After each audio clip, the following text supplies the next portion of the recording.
पाप वाला जो जीवन है ये बड़ा डेंजरस है, क्योंकि हो सकता है आज आप गुनाह में हो और आशीषित हो रहे हो।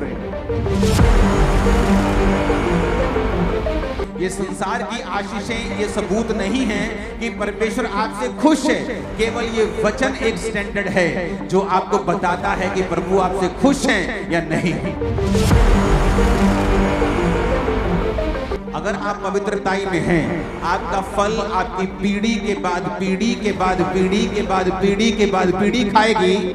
उत्पत्ति 15 उसकी 18 से 21 आयत को पढ़ते हैं तो लिखा, इस दिन यहोवा ने अब्राम के साथ ये वाचा बांधी कि मिस्र के महानद से लेकर परात नामक बड़े नद तक जितने देश हैं, अर्थात केनियों, कनज्जियों, कदमोनियों, हित्तियों, परिज्जियों, रपाइयों, एमोरियों, कनानियों, गिर्गिशियों, यबूसियों, इन सबको मैंने तेरे वंश को दिया है। क्या नफरत थी परमेश्वर को इन देशों से कि परमेश्वर ये कहता था कि अब्राहम, मैंने ये देश जो हैं ये तेरे वंश को दिए हैं। वचन कहता है कि जब नूह, उसकी पत्नी, उसके 3 बेटे और उसकी 3 बेटे की वाइफ्स, 3 बहुएं सिर्फ वही रह गई थी, बाकी सब लोग जल प्रलय में मर गए जब पाप पृथ्वी पर बढ़ गया था।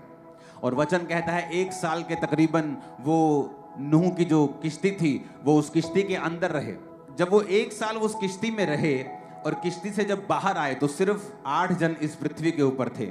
नूह था, उसकी वाइफ थी, 3 बेटे थे और उसकी 3 पत्नियां यानी बहुएं, टोटल 8 जन थे।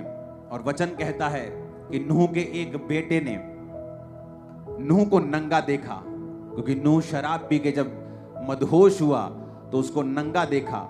और जब 2 बाकी बेटों को उसने बताया कि पिता अंदर नंगा लेटा है, तो बाकी 2 जन अपनी पीठ फेर कर गए और नूह के नंगेपन को ना देखकर उसे लपेट दिया और नूह को ढक दिया। उसके बाद परमेश्वर का श्राप उस बच्चे पे आया जिसने नंगा देखा था, वो था हाम। और नूह ने कहा, कनान जो था हाम का बेटा, ये भाई बंधुओं के दासों का दास हो। यानी परमेश्वर ने हाम के वंश को श्रापित कर दिया और नीचा कर दिया। अगर आप ध्यान से बाइबल पढ़ें तो जब याकूब अपने 12 बेटों को आशीष देने लगा तो उनके पास्ट में की गए सब कामों के हिसाब से परमेश्वर ने उनको आशीषित किया। याकूब कहता, रुबेन तू मेरा पहला फल है, तू पहलोठा है। पहलोठे को डबल प्रॉपर्टी मिलती थी। अगर 12-10 बच्चे हैं तो 11 हिस्से होते थे प्रॉपर्टी के। तो 2 हिस्से एक बच्चे को मिलते थे और बाकी एक हिस्सा एक को मिलता था। अगर 100 रुपया है, उसको 10 में 9 में बांटना है तो उसके 10 हिस्से कर देते थे। तो 10 हिस्से मतलब कि 10 रुपए के 10-10 हिस्से हो गए। तो पहले बेटे को 20 मिलेंगे, बाकियों को 10-10 मिलेंगे। इस तरह से बंटवारा होता था। लेकिन याकूब ने क्या कहा कि तू बेटा मेरा पहला फल तो है, लेकिन तू औरों से श्रेष्ठ नहीं ठहरेगा, क्योंकि तू अपने पिता की पत्नी के साथ, यानी वो उसकी स्टेप मदर के साथ वो सोया था, उसने पाप किया था, व्यभिचार किया था। इसलिए उसने कहा तू दूसरों से श्रेष्ठ नहीं ठहरेगा, तू दूसरों से उत्तम नहीं जाएगा, तू ऊपर नहीं जा सकता, क्योंकि तू जल के समान उबलने वाला है। यानी तेरा कोई स्टैंड नहीं है, तेरा कोई तू एक जगह खड़ा नहीं होता। तेरा जिधर पाप ले जाता तू उधर चल पड़ता है। आज विरोध है तू चुप कर जाता है, कल को सब कुछ अच्छा होता है तू बोलने लग जाता है। तेरा कोई स्टैंड नहीं है, तू पाप के अनुसार चलने वाला है, तू दूसरों से श्रेष्ठ नहीं ठहरेगा। तो वचन कहता है उसे परमेश्वर ने नीचा किया, क्योंकि वो अपने शरीर के अनुसार चला, आत्मा के अनुसार नहीं चला। अब यहां पर जब नूह ने श्रापित कर दिया, नूह ने कहा ये मेरे 3 बेटे हैं, एक का नाम क्या है यपेत, एक का नाम हाम और एक का नाम शेम। परमेश्वर ने कहा तुम दोनों, यपेत और शेम, तुम दोनों आशीषित होंगे, लेकिन जो ये जो हाम है ना, इसका जो वंश है ये तुम्हारे वंशों का दास होगा। मैं इसे नीचा करता हूं क्योंकि इसने अपने पिता को नंगा देखा, आंखों पर कंट्रोल नहीं किया, इसने पाप किया। अब समझने वाली बात यह है कि हमें पूरी बाइबल की नॉलेज होनी चाहिए कि जब एक व्यक्ति पर श्राप आता है या एक व्यक्ति को वो पाप से निकलता है या पाप करता है उसकी लाइफ में क्या होता है, अगर वो तौबा नहीं करता क्या होता है, अगर वो तौबा करता है क्या होता है, या एक व्यक्ति जब फैसला करता है कि मुझे पवित्रताई में और परमेश्वर के साथ मेल मिलाप करके जीवन बिताना है तो उसकी लाइफ में क्या होता है। अब जब हम उत्पत्ति 10 उसकी 6 से लेके 20 आयत तक पढ़ते हैं, इसमें वंश लिखे हैं। कौन से वंश? हाम के। हाम कौन? जिसने अपने पिता को नंगा देखा था। लिखा हाम के पुत्र कूश, मिस्र, फूत और कनान हुए। कूश के पुत्र सबा, हवीला, रामा, सबदूका। रामा के पुत्र शबा, ददान। कूश के वंश में निम्रोद हुआ जो पहला वीर हुआ पृथ्वी के ऊपर। वह यहोवा की दृष्टि में पराक्रमी शिकार खेलने वाला ठहरा। इससे ये कहावत चली कि निम्रोद के समान परमेश्वर की दृष्टि में पराक्रमी शिकार खेलने वाला। उसके राज्य का आरंभ शिनार देश में बेबोलीन, अरेख, अक्कद और कलने से हुआ। अब यहां पर आपने देखा कि ये कौन से वंश की परमेश्वर बात कर रहा है। एक ऐसे वंश की परमेश्वर बात कर रहा है जिसको श्रापित किया गया है। पर वचन क्या कहता है? वचन कहता है जिसको श्रापित किया गया था उसके वंश में पृथ्वी का पहला वीर निकला। एक श्रापित वंश है जिसे खुदा ने कहा है कि तेरे बच्चे इन 2 बच्चों के दासों के दास होंगे, मैं उन्हें नीचा करता हूं। वो नौकरों के भी नौकर होंगे, बड़ा एक निम्न जीवन बिताएंगे, मैं उन्हें ऊंचा नहीं करूंगा, उन्हें आशीषित नहीं करूंगा। लेकिन वचन क्या कहता है? हुआ क्या उनके साथ? ऐसा कुछ नहीं हुआ अभी। वचन कहता है कि उनके वंश में एक वीर पैदा हुआ। पृथ्वी का पहला वीर उस वंश से पैदा हुआ जिस वंश को परमेश्वर ने श्रापित किया था। पर यह कैसे हो सकता है? सोचने वाली बात है। जब आप बाइबल पढ़ते तो सोचते तो होंगे ही कि एक तरफ अभी पिछली अध्याय में तो परमेश्वर इनको श्रापित कर रहा है, अगले अध्याय में यह लिख रहा है कि इसी वंश में एक ऐसा वीर पैदा होता है जो पृथ्वी का पहला वीर था। इतना बड़ा बड़ा परमेश्वर उनको ब्लेस कर रहा है, इतना उनका नाम कर रहा है, तो फिर ये श्रापित कहां से हुए? वचन कहता है उसके बाद जब आप 20 आयत तक पढ़ते हैं तो लिखा है 13 आयत में लिखा मिस्र के वंश में लूदी, अनामी, लहाबी, नप्तूही।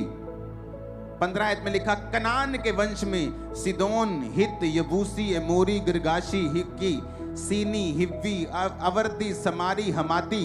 और ये फिर कनानियों के लोग कुल भी फैल गए। मिस्र कहां से निकला?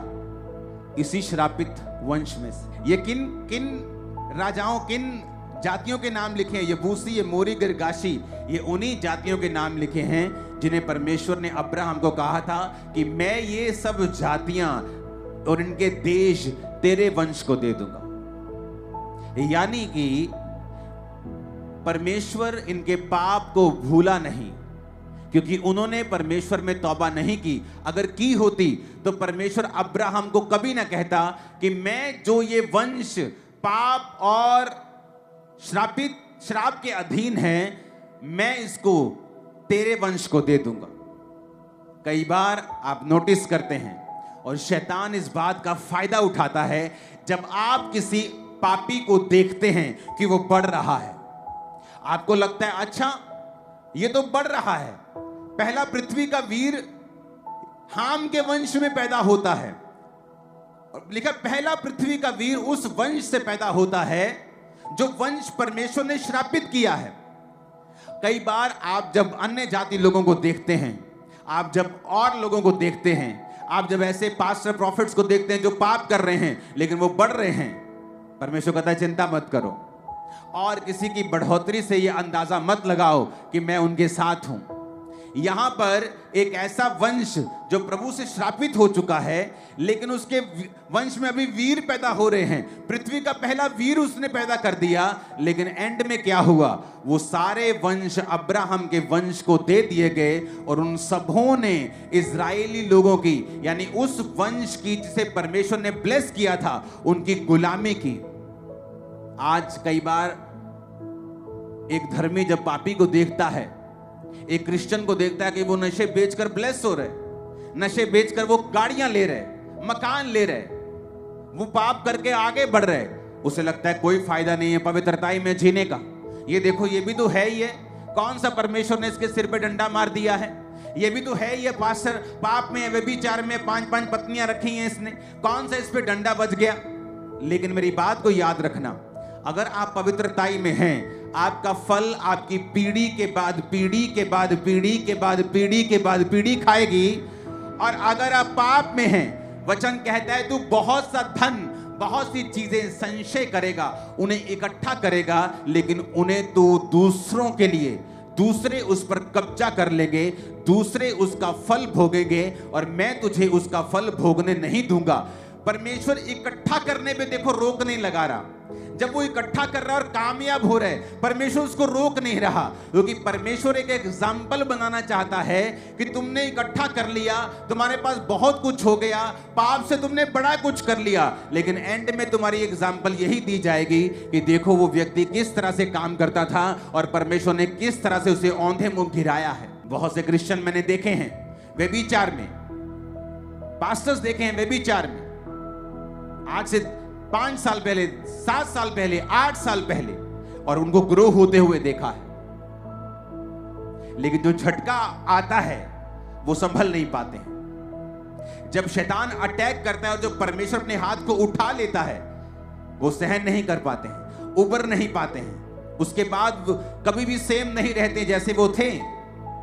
पाप वाला जो जीवन है ये बड़ा डेंजरस है, क्योंकि हो सकता है आज आप गुनाह में हो और आशीषित हो रहे हो, फिर आप जब कंपेयर करेंगे कि मैं तो पाप में हूं लेकिन मुझे तो आशीष मिल रही है, देखो मेरे बॉस ने मेरी तनख्वाह बढ़ा दी, मेरे बॉस ने मुझे गाड़ी लेके दी है, देखो परमेश्वर मुझे ब्लेस कर रहा है, मेरी शादी हो गई है। लेकिन वो अप्रूव नहीं होता है कि परमेश्वर आपसे प्रसन्न है। ये संसार की आशीषें ये सबूत नहीं है कि परमेश्वर आपसे खुश है, केवल ये वचन एक स्टैंडर्ड है जो आपको बताता है कि प्रभु आपसे खुश हैं या नहीं है। मैं बड़ा हैरान हुआ जब मैंने हाम का वंश पढ़ा, क्योंकि मैं बाइबल को बार बार पढ़ता हूं। एक बार बाइबल खत्म, फिर दूसरी बार शुरू, फिर तीसरी बार शुरू, फिर चौथी बार शुरू, और मैं पढ़ रहा हूं, मैं क्या देख रहा हूं कि परमेश्वर ने पृथ्वी का पहला वीर उस वंश से पैदा किया है जिस वंश को परमेश्वर ने नीचा किया। लेकिन वो कब हुआ? वो समय आने पर सारा कुछ हुआ। बाइबल कहती है परमेश्वर धीरजवंत है। पाप करने, क्रोध करने में जो पाप करते हैं उन पर क्रोध करने में परमेश्वर विलंब करता है। वो चाहता है कि ये मन को फिरा लें। करुणा करने में बड़ी जल्दी करता है, दया करने में प्रभु बहुत जल्दी करता है। कोई झट माफी मांगता है, प्रभु उसे माफ कर देते हैं। बाइबल कहती है क्रोध करने में, सजा देने में वो विलंब करता है, वो धीरज रखता है, वो धीरजवंत परमेश्वर है। आज आपको ये फैसला लेना है, क्योंकि जब आप पाप का जीवन जीते हैं तो इसका मतलब ये नहीं कि मुसीबतें अभी आपकी लाइफ पर आएगी, लेकिन आप एक ऐसी डायरेक्शन पर चल पड़े हो जिसका एंड 100% रॉन्ग, 100% रोने वाला और 100% फ्रूटलेस होगा, और उसका एंड बहुत भयानक होगा।